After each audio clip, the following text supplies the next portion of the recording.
Tonight, you'll lock your door, climb into a soft bed, and fall asleep without a single thought. But for 99.9% of human history, closing your eyes for 8 hours could get you killed.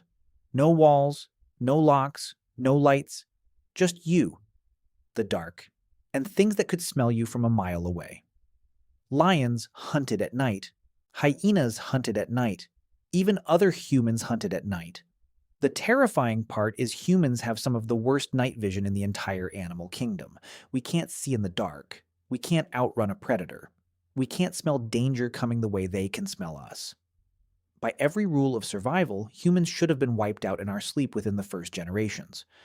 So how did a species with zero nighttime defenses survive sleeping? Completely vulnerable, every single night, for millions of years. And the first twist is this. They usually weren't alone. The nightmare isn't one human lying in the open. It's a whole camp going quiet, and here's why that still mattered. In Tanzania, researchers found that lions attacked people most often when the moon was weak or gone, not in bright moonlight. In the dark window after sunset, when people were still moving and lions could finally use the night. Craig Packer's team studied attacks from 1988 to 2009 in a region where more than 1,000 people were attacked. Think about that for a second. The night doesn't have to be ancient to be dangerous. It just has to be dark. Hyenas add another problem. Spotted hyenas are built for the hours when your eyes fail. They move in clans, listen for weakness, and can turn one careless edge of camp into a meal. And cats were worse. Leopards don't just kill primates, they can carry them into trees. At Swartkrans in South Africa, a juvenile Paranthropus robustus skull fragment called SK54 was found with puncture marks. CK Brain argued those marks fit leopard canines. This wasn't a scary story told around a fire. Some of our relatives really did end up as cat food. So the question gets sharper. If the ground was this dangerous, why did humans ever sleep there? For millions of years before that, the answer was simple. Sleep above the teeth. Living great apes still build night nests. Branches become a platform. Leaves become padding. Height becomes a wall. Comparative work puts great ape nest building deep in the past, roughly 18 to 14 million years ago. But then bodies changed. Homo erectus appears around 1.9 million years ago, taller, heavier, longer-legged, and far more committed to the ground. A tree nest that works for an ape no longer works the same way for you. But here's where the story takes a turn nobody expects. The solution wasn't one invention, not fire by itself, not caves by themselves, not guards with spears staring into darkness. It was a stack of small defenses, each one weak alone, but powerful when they overlapped. Fire was the obvious one. At Wonderwork Cave in South Africa, archaeologists found burned bone and ashed plant remains about 1 million years old. Someone carried fire deep enough into that cave that the darkness stopped being total. At Gesher Benot Yaakov in northern Israel, 790,000-year-old patches of burned flint, wood, seeds, and fruit look like repeated hearths.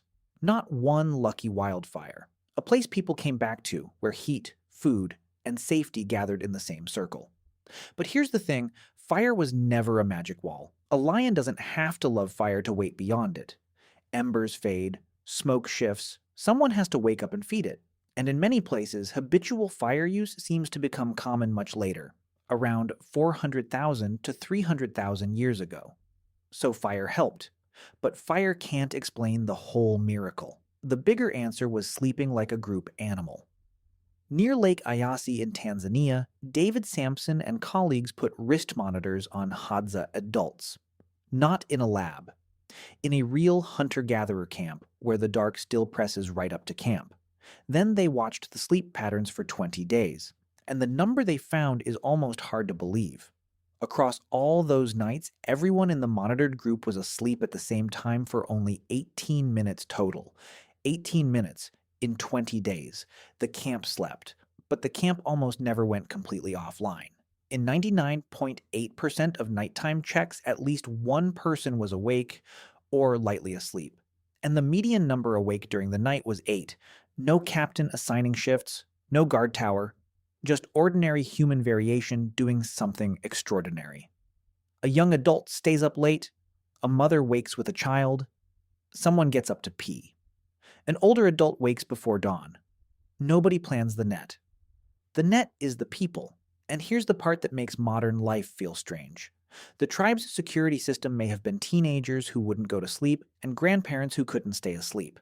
Grandma waking at 4:30 a.m. might annoy a modern house. In the Pleistocene, she may have saved it. Because sleep timing changes with age. Young people often drift later. Older people often wake earlier. Put them together and the dangerous hours get covered without anyone volunteering. That's the real night watch. Not a single hero with a spear. A messy circle of relatives, each one vulnerable, but never all vulnerable at once. Now here's where it gets even more interesting. Humans may have changed sleep itself. Compared with other primates, we sleep less than expected for our body size and ecology. But we pack that shorter sleep with a lot of REM. Researchers call this the sleep intensity idea. Once safer ground sites existed, with fire, shelter, and other people nearby, humans could trade long exposed sleep for shorter, denser sleep. Not better claws, not better night eyes. Less time helpless.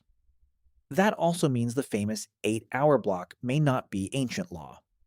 In studies of Hadza, San, and Tsimane communities, average sleep was about 5.7 to 7.1 hours. People often fell asleep several hours after sunset and woke around dawn. So if your body doesn't act like a perfect sleep machine, that's not automatically a mystery. For most of our past, sleep wasn't a private performance. It was something negotiated with cold, noise, hunger, children, and danger. And then there were beds. Not soft beds, defensive beds. At Border Cave in South Africa, people at least 200,000 years ago slept on grass bedding mixed with ash layers.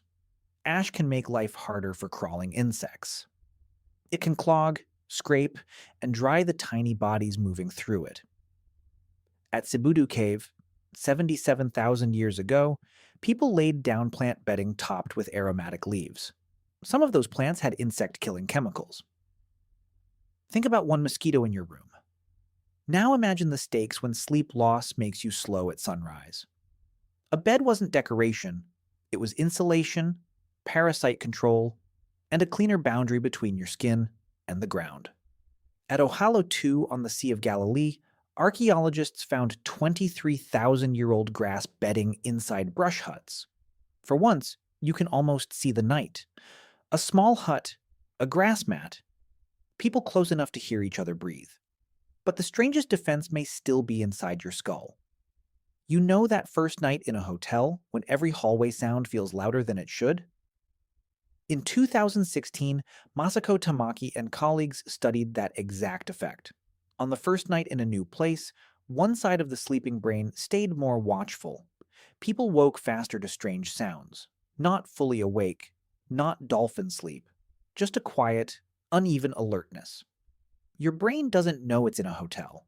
It knows it isn't home, and that little glitch may be old, a leftover from nights when unfamiliar sounds mattered. This doesn't mean chronic insomnia is good. It means some wakefulness has a history. The body that frustrates you at 3 a.m. may come from ancestors who survived by not sleeping too deeply at the wrong moment. Now here's the reversal. Fire didn't only protect people by frightening animals. It protected them by keeping people together. Anthropologist Polly Wiesner studied Jew/Hoansi conversations around fires. Day talk often dealt with work, complaints, rules, and practical problems. But at night, the fire changed the room. Stories rose, songs started, ritual and imagined worlds came closer. In her study, 81% of night conversations involved stories. That matters because a sleeping camp is built before anyone sleeps. You need trust. You need shared rules. You need people who will wake when someone else hears a sound. Firelight gave humans extra hours to make that kind of group. So the answer was never that ancient humans became safe alone. Alone, you're still soft meat in the dark. But 30 people near embers with children stirring, mothers half listening, elders waking early, and young people refusing to quit talking become something else. not a fortress, a living alarm system. Tonight, when your room goes quiet, you'll think of sleep as shutting down. But for most of human history, sleep was not an off switch. It was a shared risk passed around a circle of bodies until morning. Humans survived the night because they didn't defeat vulnerability. They divided it. And maybe that's why the oldest safe place wasn't a bed, or a cave, or even a fire. It was somebody else breathing nearby.